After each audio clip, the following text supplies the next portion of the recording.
نصلي ونسلم على رسوله الكريم أما بعد فأعوذ بالله من الشيطان الرجيم بسم الله الرحمن الرحيم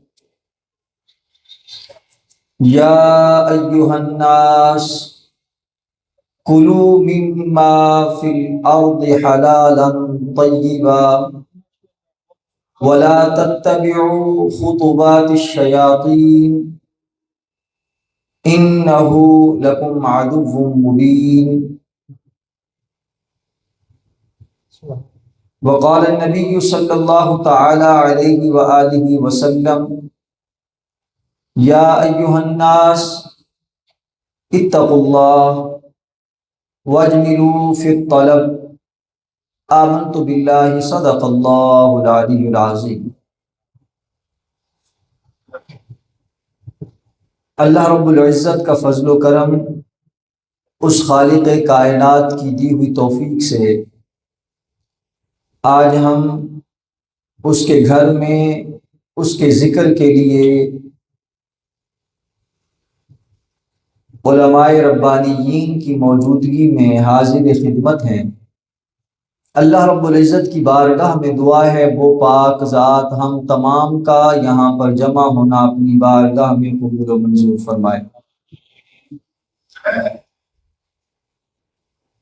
میں دل کی اتھاہ گہرائیوں سے شکریہ ادا کرتا ہوں میزبان محفل، روح محفل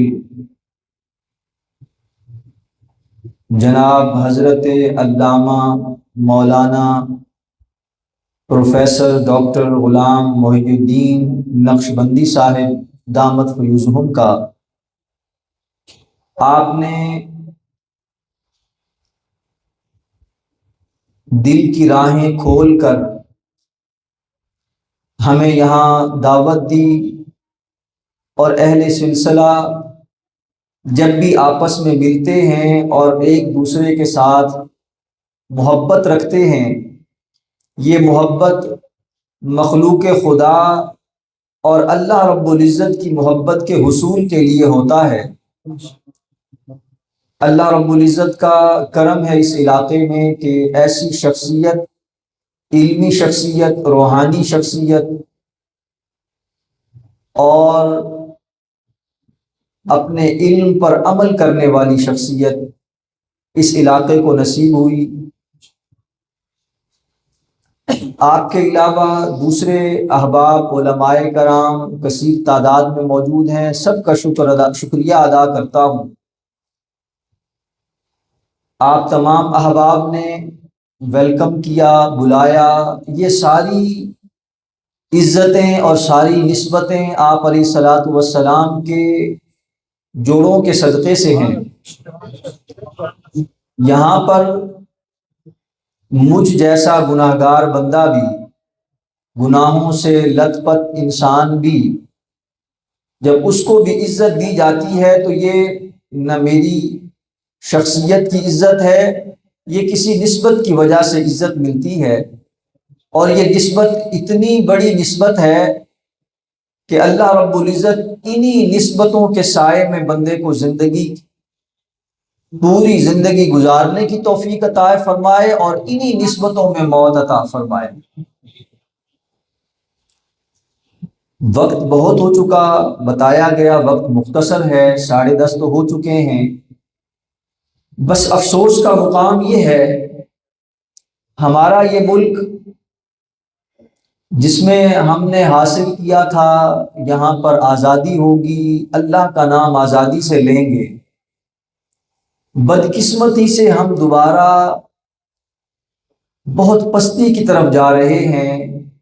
لاک ڈاؤن کی کیفیت اب ایسی ہے کہ بندہ مسجد میں بھی نہ بیٹھ سکے اور اللہ کا ذکر بھی نہ کر سکے۔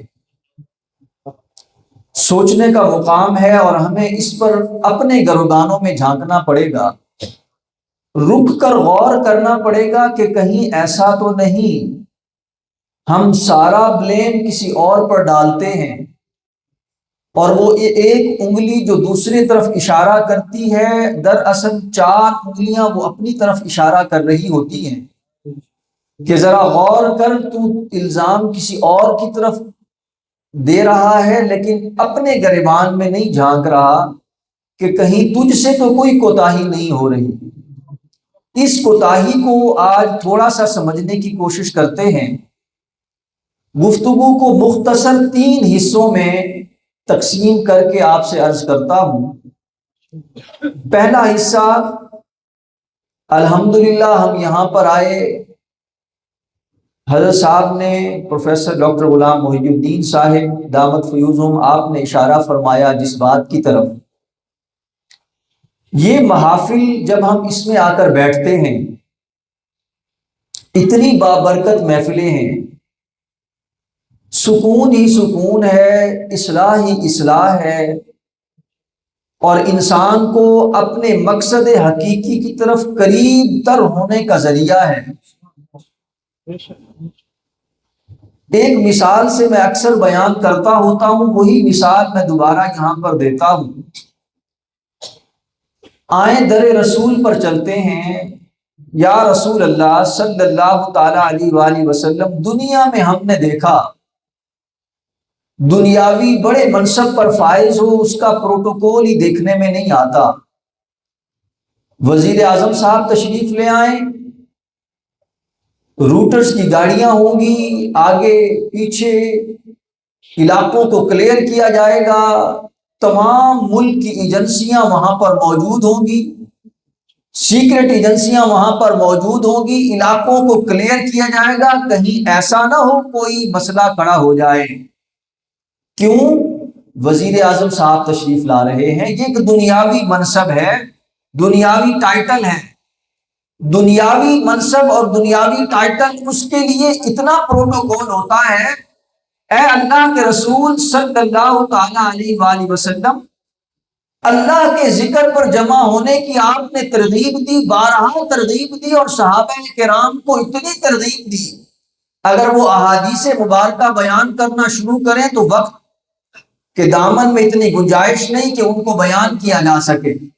اور ماشاءاللہ اس سٹیج سے آپ تو یہ بارہا سنتے رہے ہوں گے اور سنتے ہوں گے، اللہ کے ذکر پر جمع ہونے والے اور اللہ کے ذکر کے لیے آنے والے، ان کا بھی کوئی پروٹوکول ہے۔ یہ جب تشریف لاتے ہیں، ان کی بھی کوئی عزت ہے، ان کا بھی کوئی مقام ہے۔ اللہ کے رسول علیہ الصلوۃ والسلام نے جو احادیث مبارکہ میں بیان فرمایا، تھوڑا سا مختصر میں آپ کے سامنے عرض کرتا ہوں۔ اللہ کے رسول علیہ الصلوۃ والسلام ارشاد فرماتے ہیں، جب یہ بندہ، کون؟ جو اللہ کے ذکر کے لیے، اللہ کے ذکر کی محفل میں آنے کے ارادے سے گھر سے نکلتا ہے، یہ اپنے گھر سے اس ارادے سے نکلا کہ میں اللہ کے ذکر کی محفل میں جاتا ہوں، آپ علیہ الصلوۃ والسلام فرماتے ہیں یہ گھر میں اپنے آپ کو تیار کرتا ہے، پھر اس ارادے اور نیت سے گھر سے نکلتا ہے کہ میں اللہ کی ذکر کی محفل میں جا رہا ہوں۔ یہ اپنے گھر سے پہلا قدم باہر نہیں رکھتا، اس سے پہلے اللہ رب العزت ملائکہ کو بلاتا ہے، ملائکہ کو جمع فرماتا ہے، اور ملائکہ کو جمع فرما کر اللہ رب العزت ان سے خطاب فرماتا ہے، اے میرے ملائکہ، دیکھو میرا بندہ یہ اپنے گھر سے نکل رہا ہے میرے ذکر کی محفل میں جانے کے لیے، میرے ولی کی زیارت کرنے کے لیے، ان علماء ربانیین کا چہرہ دیکھنے کے لیے۔ کس لیے؟ کیا غرض ہے؟ یہ علماء ان کو کیا دیں گے؟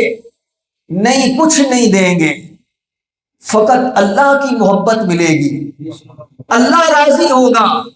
یہ میری محبت کے لیے، میرے ذکر کی خاطر، میرے بندوں سے ملنے کی غرض سے اپنے گھر سے نکل رہا ہے۔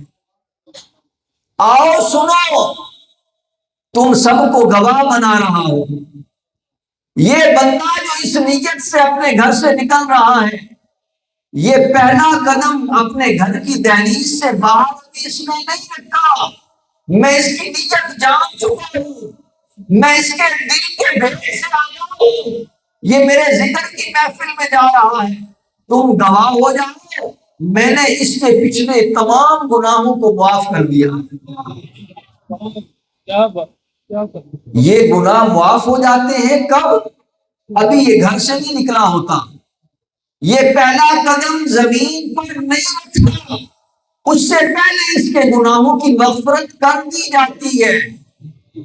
پھر اللہ کے رسول علیہ الصلوۃ والسلام فرماتے ہیں یہ گھر سے باہر نکلتا ہے، اللہ رب العزت ملائکہ کو دوسرا حکم ارشاد فرماتا ہے، اے میرے ملائکہ میں نے اس کے گناہوں کو معاف کر دیا ہے، اب یہ میرے ذکر کی محفل میں شرکت کے لیے گھر سے نکلنے لگا ہے، فوراً نیچے جاؤ، نیچے جا کر اس کا قدم زمین پر نہیں لگنا چاہیے، اس سے پہلے تم اس کے قدموں کے نیچے اپنے پروں کو بچھا دو۔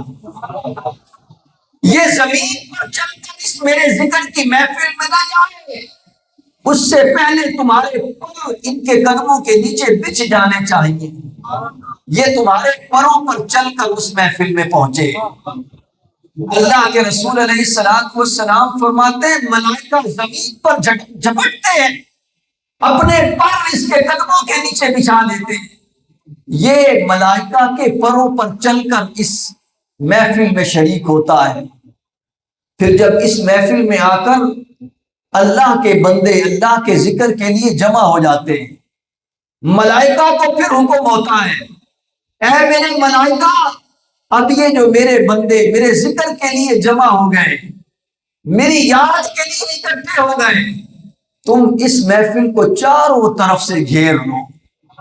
وہ اللہ کے ملائکہ چاروں طرف سے اس محفل کو گھیر لیتے ہیں، اور گھیرنے کے بعد اپنی رحمت کا نزول کرتا ہے، اور پھر حکم ہوتا ہے چاروں طرف سے صرف نہ گھیرو، زمین کے نیچے زمین کے اوپر آسمان تک پروں سے ڈھانپ دیا جائے اس محفل کو۔ یہ محفل ملائکہ اس محفل کو ڈھانپ دیتے ہیں، اللہ کی رحمت اور اس کا سکینہ نازل ہوتا ہے۔ اور یہ کیوں گھیر دیا جاتا ہے؟ حکم ہوتا ہے کہ یہ ایسے لوگ ہیں، ایسے بندے ہیں، خبردار اب شیطان اس محفل میں نہ بھٹکنے پائے، شیطان کو دور کر دیا جاتا ہے، ان لوگوں کو محفوظ کر دیا جاتا ہے۔ یہ بیٹھتے ہیں اللہ کے ذکر کے لیے، یہ بیٹھے ہیں اللہ کی یاد منانے کے لیے، اللہ رب العزت شیطان کو ان سے دور کر دیتا ہے۔ یہ ملائکہ کے حصار میں ہوتے ہیں، ملائکہ اپنے پروں کو ان کے جسموں کے ساتھ بس کرتے ہیں، ملائکہ ان کے ہم نشین ہو جاتے ہیں، پھر یہ بندے جہاں پر بیٹھے ہوتے ہیں، یہ زمین کا خطہ دوسرے زمین کے خطوں پر فخر کرتا ہے، پھر یہ زمین کا ٹکڑا دوسرے زمین کے ٹکڑوں سے کہتا ہے دیکھو دیکھو آج میرے نصیب دیکھو، مجھ پر اللہ کے بندے بیٹھ کر اللہ کا ذکر کر رہے ہیں۔ وہ دوسرے خطے پر فخر کرتا ہے۔ پھر اللہ کے رسول علیہ الصلوۃ والسلام فرماتے ہیں یہ زمین کا ٹکڑا، یہ مسجد کا حصہ ہو، یہ کسی کا گھر ہو، یہ گلی اور محلہ ہو، یہ زمین کا ٹکڑا اس طرح سے چمکتا ہے جس طرح سے زمین والے آسمان پر چاند کو چمکتا ہوا دیکھتے ہیں، آسمان والے اس خطے کو چمکتا ہوا دیکھتے ہیں۔ پھر یہ محفل ابھی ختم نہیں ہونے پاتی، اس سے پہلے اللہ کی طرف سے ایک منادی ندا کرتا ہے، اے اللہ کے ذکر پر جمع ہونے والوں اٹھو اس حال میں کہ اللہ نے تم سب کی بخشش کا اعلان کر دیا ہے۔ اور پھر یہ ایسی محفل ہے، ایسی برکتوں والی محفل ہے، اس میں کوئی محروم نہیں جاتا۔ حدیث پاک میں اللہ کے رسول علیہ الصلوۃ والسلام فرماتے ہیں فرشتے عرض کرتے ہیں باری تعالیٰ سب کی بخشش ہو گئی، سب کو معاف کر دیا؟ اللہ فرماتا ہے سب کو معاف کر دیا۔ باری تعالیٰ اس میں تو فلاں فلاں شخص وہ بھی بیٹھا تھا، وہ تیری ذکر کی محفل میں نہیں آیا تھا، وہ تیرا ذکر کرنے نہیں آیا تھا، اس کو تو فلاں بندے سے کام تھا، وہ گزر رہا تھا، اس نے کہا تھوڑی دیر بیٹھ جاؤں، یہ فارغ ہو جائے گا، اس سے اپنی حاجت بیان کروں گا۔ وہ تیرے ذکر کے لیے نہیں آیا تھا، وہ بھی اس محفل میں بیٹھا تھا، کیا وہ بھی بخشا گیا؟ اللہ فرماتا ہے اے میرے ملائکہ، یہ محفل ایسی محفل ہے، اس میں بیٹھنے والا بدبخت ہو ہی نہیں سکتا۔ میں نے سب کو بخش دیا جو جس نیت سے آیا تھا، جس مقصد کے لیے آیا تھا، لیکن بیٹھا تو میرے ذاکرین میں تھا، بیٹھا تو میرے ذکر کی محفل میں تھا۔ اب چونکہ ان کا ہم نشین ہو گیا تھا، ان کے ہم نشینی کی وجہ سے وہ بھی بخشا گیا۔ یہ وہ برکت والی محفلیں، ایسی محافل میں شریک خود بھی ہو، اپنے بچوں کو بھی لے کر آئیں، اپنے گھر والوں کو بھی لے کر آئیں۔ یہی وہ محافل ہے جہاں سے دین اور ایمان انسان کا محفوظ ہو جاتا ہے۔ دوسرا حصہ، اللہ رب العزت نے قرآن مجید میں ارشاد فرمایا،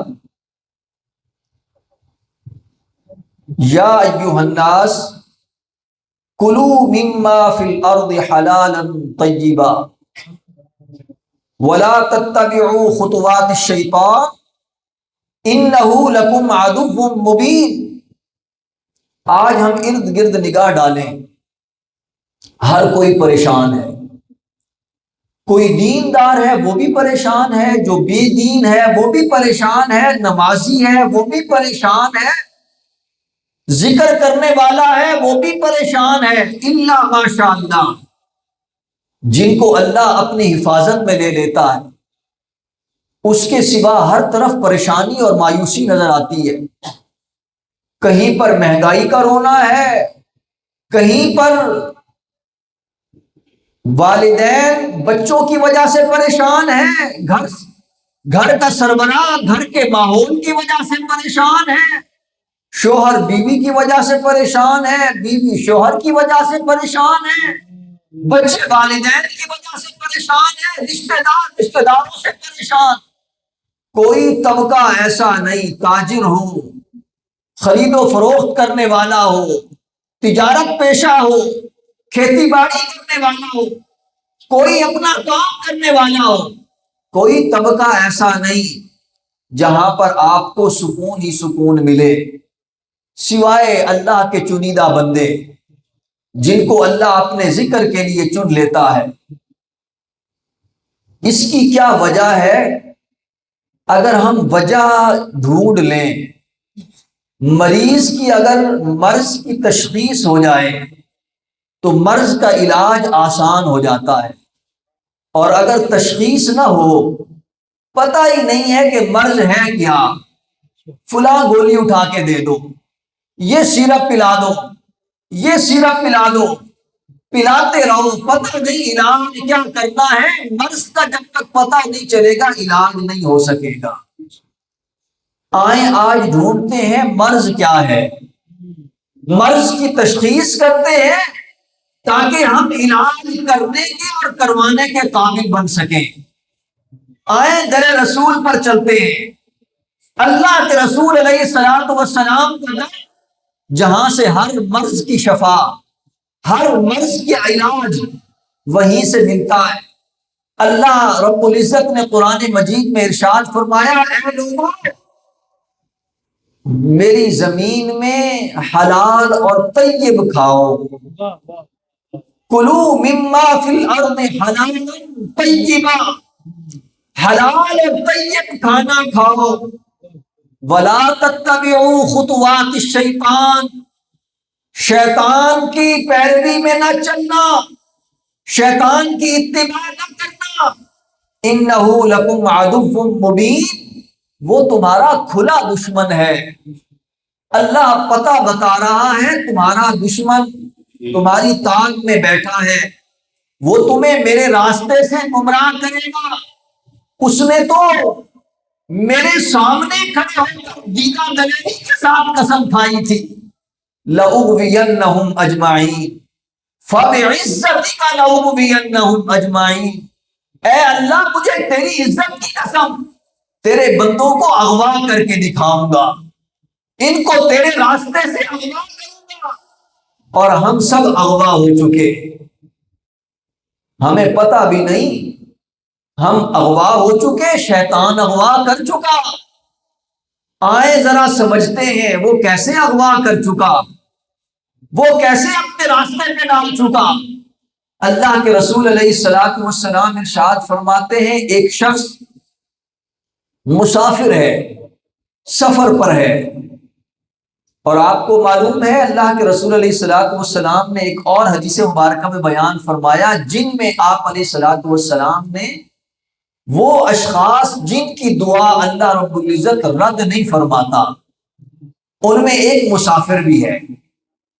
مسافر کی دعا اللہ رد نہیں فرماتا، مسافر کی دعا اللہ قبول فرماتا ہے۔ لیکن اس حدیث مبارکہ میں اللہ کے رسول علیہ الصلوۃ والسلام فرماتے ہیں، ایک مسافر ہے، وہ اللہ سے دعا مانگ رہا ہے، اس کا کھانا پینا بھی حرام ہے، اس کا پہننا بھی حرام ہے، اللہ اس کی دعا کیسے قبول فرمائے گا؟ اس کی دعا قبول نہیں ہوتی۔ اکل حلال، کھانا حلال اور طیب، جب تک انسان اپنے معاش کو نہیں دیکھے گا، میں کیا کما رہا ہوں، کیا کھا رہا ہوں، اگر اس پر نگاہ نہیں ہے، یہ جسم جو حرام سے پل رہا ہے، یہ جسم جو حرام سے بڑھ رہا ہے، یہ جسم جہنم کا ایندھن بن سکتا ہے، جنت میں نہیں جا سکتا۔ اللہ کے رسول علیہ الصلوۃ والسلام فرماتے ہیں، ایک لقمہ جو انسان حرام کا کھاتا ہے، 40 دن تک اس شخص کی کوئی عبادت قبول نہیں ہوتی۔ ایک لقمہ حرام کا کھانا، 40 دن تک کوئی عبادت قبول نہیں ہوتی۔ یہ خوش فہمی میں مبتلا ہے، نمازیں پڑھے جا رہا ہے، راتوں کو اٹھ کر عبادت کر رہا ہے، روزے رکھ رہا ہے، صدقہ و خیرات کر رہا ہے، ذکر کی محافل میں جا رہا ہے، لیکن افسوس یہ ساری برکتیں جو اس ذکر کی محافل کی ہے، نماز روزہ حج زکات کی ہے، یہ ہر سال حج کو چلا جاتا ہے، یہ ہر سال عمرے پہ عمرے کرتا ہے، تسبیح پہ تسبیح گھماتا ہے، 5 وقت کی نماز پڑھتا ہے، لیکن اس نے کبھی نہ دیکھا میرا کسب کیسا ہے، میرا کھانا کیسا ہے۔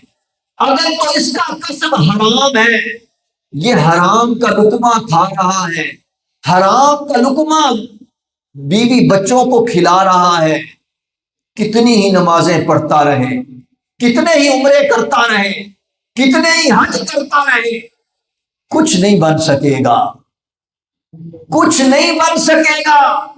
اللہ کے رسول علیہ الصلوۃ والسلام ارشاد فرماتے ہیں، ایک مجاہد 70 بار شہید کیا جائے، 70 بار شہید کیا جائے، لیکن اس کا کھانا حرام ہو، وہ جنت نہیں جا سکتا۔ اگر کھانا حرام ہے، بے شک اللہ کے راستے میں جہاد کر رہا ہے، شہید ہو رہا ہے، لیکن یہ شہید ہونا بھی کسی کام نہ آیا۔ کیا معلوم چلا؟ عقل حلال اتنا ضروری اور بنیادی ہے، اگر اس کی طرف توجہ نہ دی گئی پھر انسان کچھ نہیں کر سکتا۔ حضرت امام غزالی رحمت اللہ علیہ آپ فرماتے ہیں، جس طرح سے ہر عمارت کی ایک بنیاد ہوتی ہے، اس بنیاد کے بغیر عمارت کھڑی نہیں ہو سکتی۔ ایمان کی بنیاد عقل حلال ہے۔ اگر تو کھانا حلال ہے، پھر ایمان کی عمارت آگے اوپر بڑھے گی، چڑھے گی، کوئی قائم بھی رہے گی۔ اگر تو عقل حلال نہیں ہے، پھر ایمان کی عمارت بھی نہیں ہے۔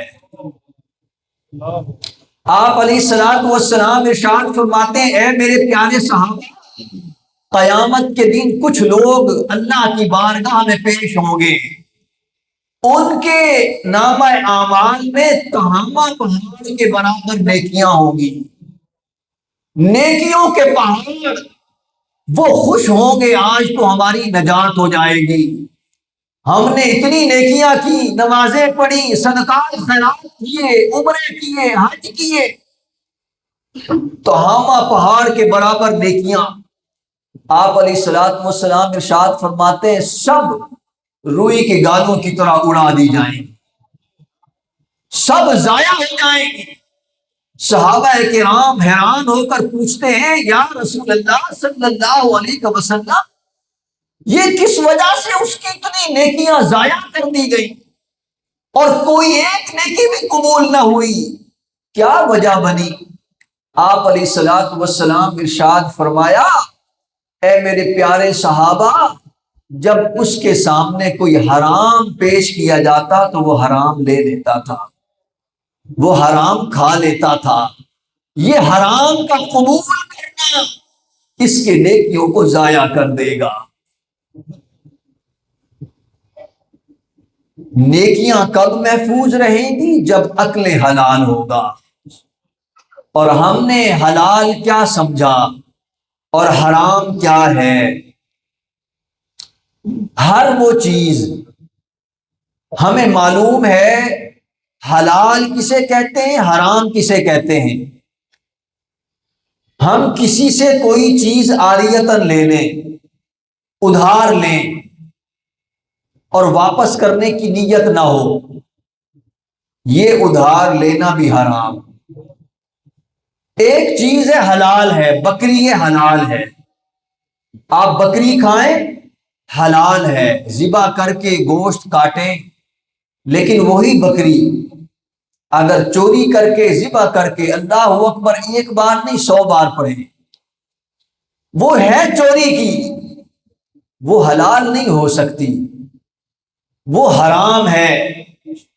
تو نے کسی کا مال کھایا، تو نے کسی کے مال پہ قبضہ کیا، دنیا کی محبت اور دنیا کے حرص جب دل میں بیٹھ جاتی ہے پھر انسان کہیں کا نہیں رہتا۔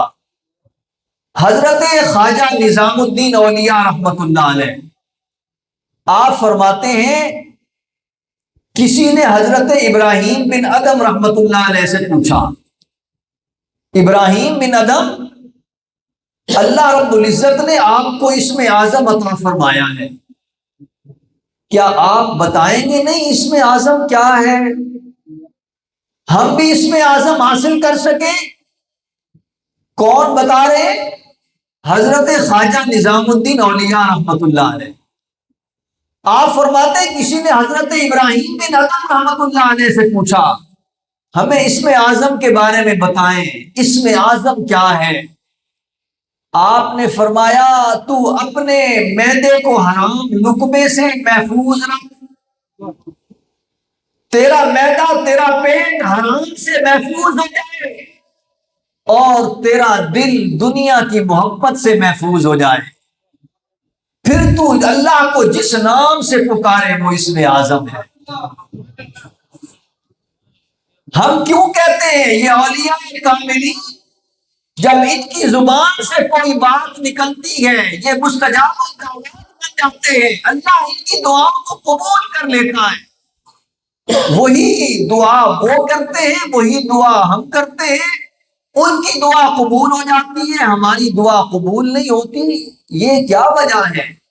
وجہ ایک ہی ہے، ان کا پیٹ حرام لقمے سے پاک ہوتا ہے اور ان کا دل دنیا کی محبت سے پاک ہوتا ہے، اور ہم نے یہ سمجھ لیا دنیا کی محبت، یہ دنیا یہ بھی بغالتا ہے۔ شاید یہ سمجھتے ہیں یہ جو اللہ والے ہیں یہ دنیا سے بے رغبت ہونے کا درس دیتے ہیں، دنیا چھوڑ دیں، دنیا چھوڑ کر کہاں جائیں؟ یہ سمجھنے کی بات ہے، دنیا چھوڑنے کی بات نہیں کرتے، دنیا سے محبت نہ کرنے کی بات کرتے ہیں۔ یہ دنیا چھوڑنا اور چیز ہے، دنیا کی محبت کو چھوڑنا اور چیز ہے۔ اگر آپ دنیا سے محبت نہیں بھی کریں گے، اللہ نے جو آپ کے مقدر میں لکھ دیا ہے وہ آپ کو مل کر رہے گا۔ قرآن مجید میں اللہ رب العزت ارشاد فرماتا ہے وَمَا مِن دَابَّةٍ فِي الْأَرْضِ إِلَّا عَلَى اللَّهِ رِزْقُهَا وَيَعْلَمُ مُسْتَقَرَّهَا وَمُسْتَوْدَعَهَا كُلٌّ فِي كِتَابٍ مُبِينٍ۔ اللہ فرماتا ہے رزق کا ذمہ میں نے اپنے ذمے لے لیا ہے۔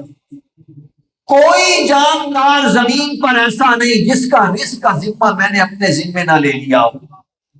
میں اس کے رزق کہاں پر موجود ہے وہ بھی جانتا ہوں، اور اس کو کہاں دینا ہے وہ بھی جانتا ہوں۔ آج ہم آپ کی خدمت میں حاضر ہیں ہارون آباد میں۔ آج ہم نے یہاں رزق تناول کیا، اب یہاں کا رزق پتہ نہیں کہاں ہوگا، کہاں پیدا ہوا، کہاں بنا، اور ہم نے یہاں آ کر کھانا تھا۔ کس کو معلوم تھا؟ اللہ فرماتا ہے مجھے معلوم تھا، مجھے ہر لقمے کا معلوم ہے، کہاں کون سا لقمہ تو نے جا کر کھانا ہے، اور جب تک پورے لقمے زندگی کے کھا نہیں لے گا اس وقت تک موت نہیں آئے گی۔ اللہ کے رسول علیہ الصلوۃ والسلام فرماتے ہیں یہ بندہ ابھی ماں کے بطن میں ہوتا ہے، اللہ رب العزت اس کا رزق لکھ دیتا ہے، یہ کتنا رزق کھائے گا، یہ کتنی عمر پائے گا۔ جب یہ سارا کچھ لکھ دیا گیا پھر دنیا کی محبت سے مانا دارا، پھر دنیا سے محبت کیوں کرتے؟ دنیا تو وہی ہے جو ملنی ہے، محبت کرو یا نہ کرو، موت نہیں آ سکتی اس وقت تک جب تک ایک لقمہ بھی اس زمین پر دھرتی پر باقی ہے۔ وہ لقمہ کھائے بغیر موت نہیں آ سکتی۔ جب ہم اس پر ایمان رکھ لیتے ہیں پھر انسان دنیا سے بے رغبت ہو جاتا ہے، پھر اس سے محبت کیوں کروں؟ اللہ نے لکھ دیا حلال اور جائز طریقے سے کماؤں گا، جتنا مقدر میں ہوگا وہ مل جائے گا۔ یہ محبت کرنے کی چیز تو نہیں ہے، محبت تو اللہ اس کے رسول سے کی جاتی ہے، محبت تو والدین سے کی جاتی ہے، محبت تو اہل اللہ سے کی جاتی ہے، محبت تو قرآن مجید سے کی جاتی ہے، محبت تو اللہ کے بندوں سے کی جاتی ہے۔ بھلا دنیا میں کوئی محبت کرنے کی شے ہے؟ اللہ کے رسول علیہ الصلوۃ والسلام فرماتے ہیں قیامت کے دن اہل محشر کے سامنے ایک بڑھیا گزرے گی، اتنی مکروہ حالت میں ہوگی جس کو دیکھ کر لوگ کراہیت کریں گے، ہائے ہائے ہم دیکھ نہیں سکتے، اتنی مکروہ چہرہ۔ وہ بڑھیا رک جائے گی، بولے گی کیا ہوا مجھے کیوں نہیں دیکھتے؟ وہ بولیں گے جاؤ چلی جاؤ ہمارے سامنے نہ کھڑی ہو۔ اتنا مکروہ چہرہ بھی کسی کا ہوتا ہے، ہم نگاہ نہیں ڈال سکتے۔ وہ کہے گی میں وہی دنیا ہوں جس کے لیے تم مارے مارے جاتے تھے، آج مجھے دیکھنا گوارا نہیں کرتے۔ دنیا کی حقیقت اللہ کے رسول علیہ الصلوۃ والسلام ایک مرتبہ ایک مدینہ منورہ کی گلی میں جہاں پر ایک کوڑا کرکٹ پڑا تھا، وہاں پر ایک بکری کا بچہ مرا ہوا پڑا جس پر مکھیاں بنا رہی ہیں اور عجیب اس کی بدبو کی حالت۔ اللہ کے رسول علیہ الصلوۃ والسلام نے ارشاد فرمایا اے میرے پیارے صحابہ اس کو کون لے گا؟ صحابہ کرام نے عرض کی یا رسول اللہ اس بدبو کے حالت میں اس کچرے کے حال میں کون اٹھائے گا؟ اس کو تو کوئی لینا نہیں پسند کرے گا۔ اللہ کے رسول علیہ الصلوۃ والسلام نے ارشاد فرمایا اللہ کے سامنے دنیا کی اتنی حیثیت بھی نہیں ہے، دنیا کی حقیقت یہ اہل اللہ، اللہ کے نبی، اللہ کے ولی، یہ اللہ کے بندوں کو دنیا کی حقیقت سمجھاتے ہیں۔ اس دنیا پہ نہ مرو، اس دنیا کے لیے بھائی بھائی کا گریبان نہ پکڑو، والدین کے سامنے بے ادبی نہ کرو، ایک دوسرے کے گریبانوں کو نہ پکڑو، ایک ایکڑ کی خاطر، ایک کنال کی خاطر، بلکہ اب تو ایک فٹ کی خاطر بھائی بھائی کا دشمن ہو جاتا ہے۔ بندوق نکل آتی ہے، پسٹل نکل آتا ہے، وہی بھائی جو ایک ہی ماں کے بدن سے پیدا ہوئے، ایک ہی باپ کے بیٹے، ایک ہی ماں کی چھاتی سے دودھ پینے والے سگے بھائی، آپس میں خون سفید ہو جاتا ہے یہ 1 فٹ میری طرف ہے، وہ کہتا ہے میری طرف ہے، بس اسی میں جھگڑا ہوا، دونوں نے پسٹل نکال لیے، مارنے اور مرنے پہ تل آئے۔ دنیا کی حقیقت، یہ دنیا مرنے کی جگہ نہیں ہے، اس کے لیے مرنے اور مارنے کی باتیں کرنا، ان سے محبت کرنا۔ اللہ کے رسول علیہ الصلوۃ والسلام نے ارشاد فرمایا، یہ دنیا کی محبت، انسان جب دنیا سے محبت کرنے لگتا ہے، اس دل میں اللہ رب العزت نے اپنے لیے اس کو منتخب فرمایا ہے۔ اللہ رب العزت نے ارشاد فرمایا حدیث قدسی، قلب المؤمن بیت الرحمن، مومن کا دل اللہ کا گھر ہوتا ہے۔ یہ اللہ کا گھر، مومن کا دل، لیکن نفسانی خواہشات، جب دنیا کی محبت اس دل میں آ جاتی ہے، پھر انسان دنیا کا ہو کر رہ جاتا ہے، شیطان کے اشاروں پر چلتا ہے اور اللہ کی محبت سے دور ہو جاتا ہے۔ حضرت ابراہیم بن ادم رحمت اللہ علیہ نے کیا فرمایا؟ اپنے معدے کو حرام لقمے سے پاک کر لو اور اپنے دل کو دنیا کی محبت سے پاک کر لو، جس نام سے اللہ کو پکارو گے وہ نام اسم اعظم ہوگا۔ حضرت شہاب الدین رحمت اللہ علیہ، آپ فرماتے ہیں حضرت بایزید بستامی رحمت اللہ علیہ، آپ جو بھی عبادت کرتے اس میں لذت محسوس نہ کرتے۔ آپ اپنی والدہ کے پاس آئے، عرض کرنے لگے، امی جان، جب سے میں نے ہوش سنبھالا ہے مجھے معلوم ہے میں نے کوئی لقمہ حرام کا نہیں کھایا، لیکن میں عبادت میں لذت نہیں پاتا۔ آپ مہربانی فرمائیں، ذرا سوچیں، جب میں آپ کے پیٹ میں تھا یا جب میں آپ کا دودھ پی رہا تھا، کہیں اس دوران کوئی ایسی غلطی تو نہیں ہوئی جس کی وجہ سے میں اپنی عبادت میں لذت اور سرور نہیں پاتا؟ آپ کی والدہ نے سوچا تھوڑی دیر، پھر فرمانے لگی، بیٹا مجھے ایک بات یاد آتی ہے، جب تم میرے پیٹ میں تھے میں گھر کی چھت پر چڑھی تھی، میں نے سامنے دیکھا تھا ایک مرتبان میں پنیر رکھا تھا، میرا دل پنیر کھانے کو کیا، میں نے اس میں سے ایک لقمہ لے لیا تھا، یہ بات مجھے یاد ہے، اس کے علاوہ مجھے بات یاد نہیں۔ حضرت بایزید بستامی رحمت اللہ علیہ فرمانے لگے، امی جان، یہ اسی کا اثر ہے، یہ اسی پنیر کا اثر ہے، میں اپنی عبادت میں لذت نہیں پاتا، میری عبادت میں حلاوت نہیں ہے، میں کوشش کرتا ہوں اس کے باوجود مجھے حلاوت نہیں ملتی۔ آپ مہربانی فرمائیں، آپ جائیں، وہ پنیر کس کا تھا، جا کر اس سے معاف کرائیں۔ آپ کی والدہ گئی ان کے گھر جن کا پنیر تھا، سارا واقعہ بیان کیا اور کہا میں نے اس طرح سے وہ پنیر کا ایک لقمہ آپ کے مرتبان سے لے لیا تھا، اب مجھے معاف کر دیں۔ انہوں نے معاف کر دیا، واپس آ کر بیٹے کو بتایا، بیٹے نے شکر ادا کیا۔ حضرت شہاب الدین رحمت اللہ علیہ آپ فرماتے ہیں، حضرت بایزید بستامی رحمت اللہ علیہ جب ماں نے وہ معافی مانگی، اس کے بعد آپ نے عبادت کی تو وہ حلاوت ملی، وہ چاشنی ملی، وہ اللہ کا قرب نصیب ہوا۔ حضرت بایزید بستامی پھر دنیا ان کو جاننے لگی۔ ایک لقمہ حرام کا چلا جائے، آج ہر کوئی پریشان ہے، حرام لقمے کے نقصان کیا ہے؟ حرام لقمہ جب انسان کھاتا ہے، انسان کے اعضاء اس کے دشمن بن جاتے ہیں۔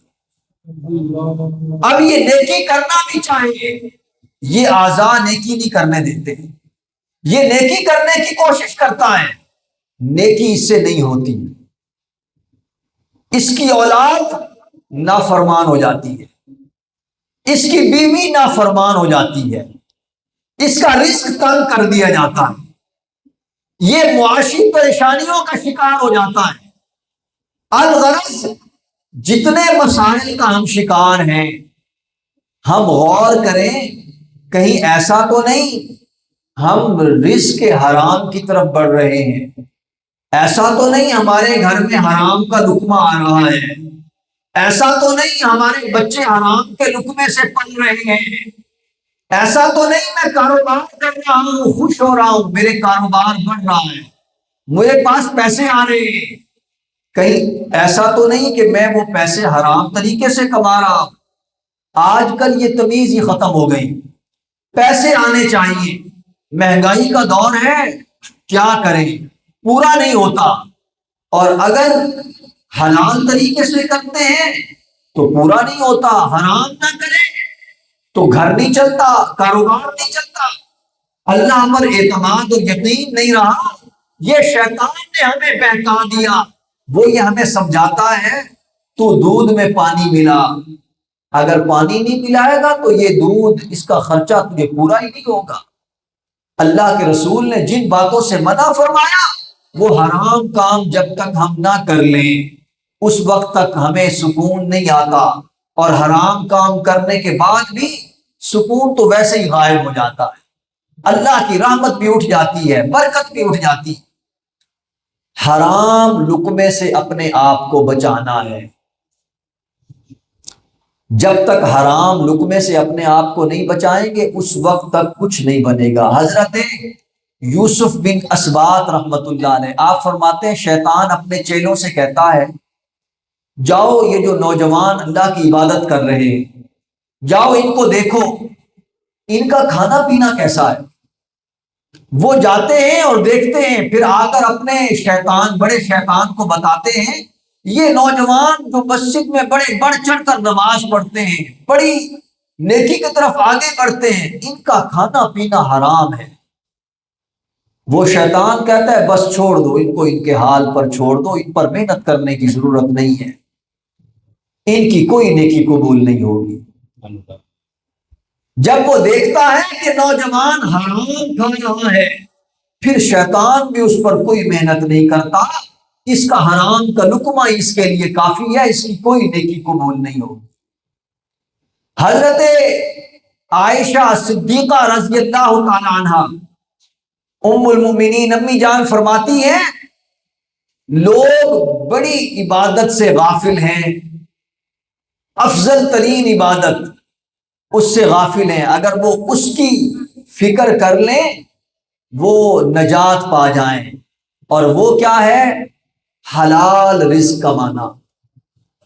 یہ ایسی عظیم عبادت ہے، حلال رزق کمانا، ہر قدم پر یہ نگاہ ہونی چاہیے یہ جو لقمہ میں کھا رہا ہوں حلال ہے یا حرام، میں تجارت کر رہا ہوں یہ حرام ہے یا حلال، میں یہ دکان چلا رہا ہوں یہ حلال ہے یا حرام، میں یہ تجارت میں لین دین کر رہا ہوں یہ حلال ہے یا حرام۔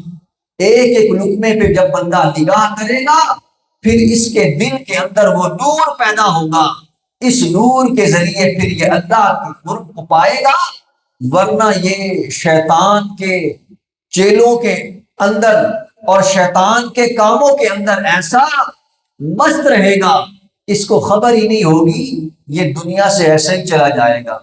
ہمارے سلسلے کے سالار حضرت سیدنا صدیق اکبر رضی اللہ تعالیٰ عنہ آپ کے بارے میں آتا ہے آپ کے غلام نے ایک دودھ کا پیالہ پیش کیا، آپ نے وہ دودھ پی لیا، پینے کے بعد پوچھا یہ دودھ کیسا تھا؟ اس نے بتایا میں نے ایک کہانت کی، یعنی ایک نجومی کے طور پر مسئلہ بتایا، یہ حرام ہے اسلام میں نے وہ مسئلہ بتایا، اس کی اجرت میں مجھے یہ دودھ ملا۔ جیسے ہی سیدنا صدیق اکبر رضی اللہ تعالیٰ عنہ نے غلام کی یہ بات سنی فوراً منہ میں انگلیاں دی، کہہ کر کے اس دودھ کو نکالنے کی کوشش کی۔ بھوک کا عالم ہوتا تھا، فاقوں کے دن ہوتے تھے، اب وہ دودھ پیٹ میں چلا گیا کہاں سے نکلے، ایسی کیفیت پیدا ہو گئی، دودھ کو نکالنے کی کوشش کرتے رہے حتیٰ کہ کوشش کے بعد وہ دودھ نکلا۔ دودھ نکلنے کے بعد جب خون کی کیفیت پیدا ہوئی، اب عرض کی اے باری تعالیٰ میں یہی تک کر سکتا تھا، میں نے وہ دودھ نکال دیا، میرے اس عمل کو معاف فرما دے۔ ایک حرام کا لقمہ پیٹ میں چلا جائے، یہ انسان جب تک اس پر نگاہ نہیں کرے گا اس وقت تک نیکی کی حلاوت کو نہیں پا سکے گا۔ دوسرا حصہ، ہم نے عقل حلال پر نگاہ ڈالنی ہے۔ اس بات کو آج سمجھنا ہے، اگر تو رزق حلال کیا پھر عبادتیں بھی کام کی، پھر ریاضتیں بھی کام کی، پھر ساری نیکیاں کام کی، اور اگر عقل حلال پر نگاہ نہ کی پھر جتنی ٹکریں ہم مارتے رہیں، پھر جتنی کوششیں کرتے رہیں، یہ کوششیں کسی کام نہیں آئیں گی اگر ہم نے حلال کمانا اس کی طرف توجہ نہ دی۔ تیسرا حصہ، اب یہ حلال کھانا ہے، حلال طریقے سے اپنے رزق کو بڑھانا ہے اور اللہ کے قرب کو پانا ہے۔ یہ حاصل کیسے ہو؟ اس کا طریقہ کیا ہے؟ اس کا طریقہ وہی جو ابھی حضرت صاحب نے بیان فرمایا، صحبت صالحین۔ یہ صحبت صالحین، آپ کہیں گے یہ کیسا علاج ہے؟ ہمیشہ مرض کی تشخیص اس طرح سے ہوتی ہے، درد ہے پیٹ میں، لیکن وہ کس وجہ سے ہے اس کا علاج کیا جاتا ہے۔ انسان بستر میں بچہ پیشاب کرتا ہے، اب وہ بستر میں پیشاب کرنے والا بچہ، اس کو مثانے کی کمزوری نہیں ہے، اس کے مغز کے پٹھے کمزور، پیچھے ریڑھ کی ہڈی، دوائی اس کی دی جاتی ہے۔ یہ کیا بات ہوئی؟ اس کی دوائی کیوں دی گئی؟ پرابلم تو مثانے میں ہے، مثانے میں مسئلہ ہے، لیکن اس وجہ سے مسئلہ ہے کہ اس کے اعصاب ڈھیلے ہیں، یہ کنٹرول نہیں کر سکتا، بیسیلک نہیں پہنچتی دماغ تک تاکہ وہ پیشاب کو روک سکیں۔ دوائی اس کی دی جاتی ہے، جب وہ پٹھے مضبوط ہو جاتے ہیں پیشاب آتا ہے، پیشاب کو کنٹرول کر لیتا ہے۔ بتانے کا مقصد کیا ہے؟ مرض کی تشخیص ہو جائے تو اس مرض کا علاج ہوتا ہے۔ یہ مرض جب بندہ صحبت صالحین میں بیٹھتا ہے، یہ صحبت آہستہ آہستہ اثر کرتی ہے، یہ آہستہ آہستہ اللہ کے قریب ہوتا ہے، یہ آہستہ آہستہ ایسے پیغامات سنتا ہے، یہ عقل حلال کے بارے میں سنتا ہے، یہ گناہ سے بچنے کی بات سنتا ہے، اس کے دل کے اندر وہ کیفیت اور قوت پیدا ہوتی ہے، پھر یہ ان گناہوں سے بچنے کی کوشش کرتا ہے۔ یہ آہستہ آہستہ اس صحبت میں بیٹھنے کے ساتھ تھوڑا سا وقت لگتا ہے، جیسے ابھی صاحب نے بیان فرمایا، یہ حدیث پاک ہے، ایک اچھا شخص برے کی صحبت میں بیٹھتا ہے، اس کو اچھا نہ کہو، ان قریب وہ بھی برا بن جائے، اور ایک برا شخص نیکوں کی صحبت میں بیٹھتا ہے، اب اس کو برا نہ کہو، چند دن لگیں گے، وہ نیک لوگوں کی صحبت ان پر اثر کرے گی اور وہ بھی نیک ہو جائے گا۔ یہی طریقہ ہے، اگر ان نیک لوگوں کی صحبت کو اپنائیں گے انشاءاللہ تبارک و تعالی، یہ نیک صحبت ایسا اثر دکھاتی ہے، انسان کے دل کو بدلتی ہے، اس کے اندر وہ قوت پیدا ہوتی ہے، پھر یہ حرام سے بچنے کی اس کو توفیق ملتی ہے، پھر یہ اپنے عقل حلال کو دیکھتا ہے، پھر یہ اپنے گھر کو دیکھتا ہے، دنیا سے بے رغبت ہو جاتا ہے، پھر اس کو اللہ کی محبت پیدا ہو جاتی ہے، یہ اللہ کے قریب ہونے کی کوشش کرتا ہے، اور یہ سب کچھ نیک لوگوں کی صحبت سے میسر آتا ہے۔ نیک لوگوں کی صحبت سے کیا چیز ہے جو ملتی ہے جس کی وجہ سے یہ بندہ نیک ہو جاتا ہے؟ ان اللہ والوں کی صحبت سے اللہ کا ذکر ملتا ہے، یہ اللہ کا ذکر دلوں کو زندہ کرتا ہے، اللہ کا ذکر انسان کو اللہ کے قریب کرتا ہے، دلوں کی پاکی کا ذریعہ بنتا ہے۔ یہ اللہ کا ذکر دو قسم کا ہوتا ہے، یہ اللہ کا ذکر دو قسم کا، ایک زبانی ذکر، دوسرا دل کا ذکر۔ اللہ کے رسول علیہ الصلوۃ والسلام ارشاد فرماتے ہیں، زبان کے ذکر سے دل کا ذکر 70 گنا زیادہ فضیلت رکھتا ہے۔ جتنے اللہ کے ولی بنے غوث بنے، قطب بنے، ابدال بنے، وہ سب دل کے ذکر سے بنتے ہیں۔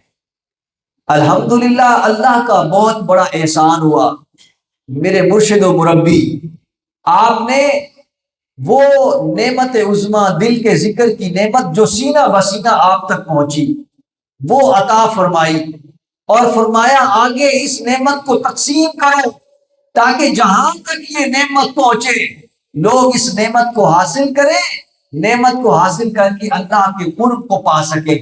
جتنے لوگ اس نعمت کو حاصل کریں گے اللہ کے قرب کو پائیں گے، یہ اللہ کے بندے اللہ کے قریب ہو جائیں گے، اللہ رب العزت کے قرب کو پا کر دنیا اور آخرت میں اپنی بخشش کا سامان کر لیں۔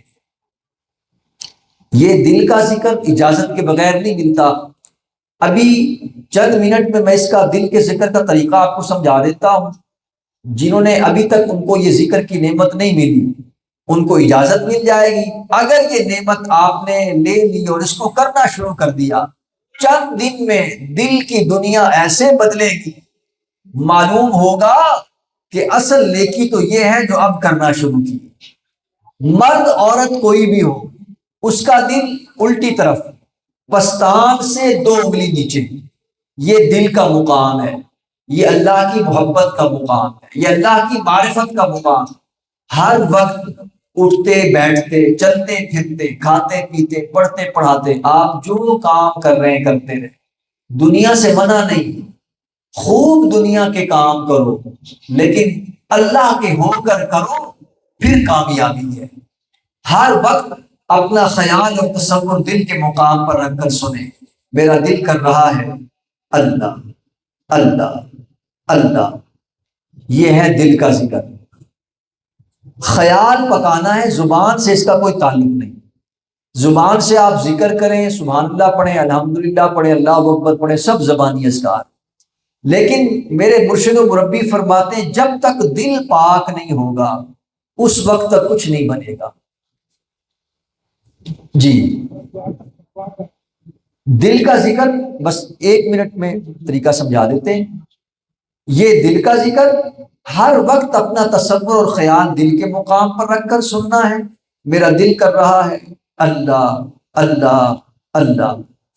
یہ جلدی نعمت ملے اس کے لیے ایک عمل ہے جس کو کہتے ہیں مراقبہ، سنت عمل۔ کیسے کرتے ہیں؟ جب بھی وقت ملے، جتنا وقت ملے، وضو ہے نہیں کوئی شرط نہیں، اکیلے ہو کر بیٹھ جائیں، گردن کو دل کی جانب جھکا دیں، سب سے پہلے اپنے سابقہ تمام گناہوں سے توبہ کریں۔ اے باری تعالیٰ جتنے گناہ ہوئے بچپن میں، جوانی میں، بڑھاپے میں، اے باری تعالیٰ شیطان نے مجھے دھوکہ دیا، نفس نے غلبہ کیا، میں تجھ سے پناہ مانگتا ہوں، تیری پناہ مانگتا ہوں، تو جس طرح تو نے آج تک میرے گناہوں پر پردے ڈالے اس طرح کرم کرتے ہوئے میرے گناہوں کو معاف فرما دے۔ سچی توبہ کر کے اپنا خیال کو دل کے مقام پر لے کر آئے، سنے میرا دل کر رہا ہے اللہ اللہ اللہ۔